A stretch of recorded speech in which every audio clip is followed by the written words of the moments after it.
Bu narsa oshxonadan boshqa xonalarga har xil hidlarni chiqmasligi uchun ideal yechim bo'la oladi. Bu videoni uy bekalari ko'radigan bo'lsa, oshxonasiga bunaqa narsa qo'ydirmasdan tinchishmaydi. Siz videoga bitta like bosib qo'ying, men bu nima mo'jizaligini tushuntirib beraman.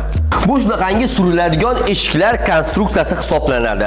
Oshxona bilan mehmonxona birgalikda bo'lgan va oshxonadan boshqa joyga har xil hidlarni chiqmasligi uchun ajoyib yechim hisoblanadi. Ushbu oynalar xohlasanglar shunaqangi rangsiz, ya'ni prozrachniy holatda yoki sizni talabingizdan kelib chiqqan holda har xil boshqa ranglarda bo'ladi. Korpusi alyumindan va eng asosiysi pastida hech qanaqangi parogi bo'lmaydi. Ya'ni bemalol o'tib ketaverasiz. Ushbu eshiklar tepadagi maxsus relslarga qatiriladi va xohlagan tomoningizga yuradi. Ya'ni surib xohlasangiz bu tomonga olib kelib qo'ysangiz bo'ladi yoki u tomonga va shunga o'xshash juda ham chiroyli estetik holatda yopiladi.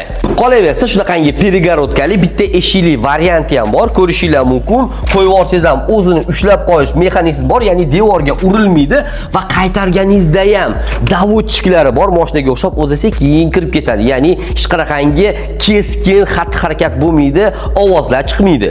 Zo'r narsa ekanmi? Menga ham rosa ham yoqdi. Birinchi marta ko'rganimda rostdan ham hayratga tushganman. Siz ham ushbu videoni shunaqangi oshxonasi va mehmonxonasi bitta joyda bo'lgan va yangi uy quryapti turgan yaqiningizga yuborib qo'yinglar. Juda ham foydali, zamonaviy narsa ekan.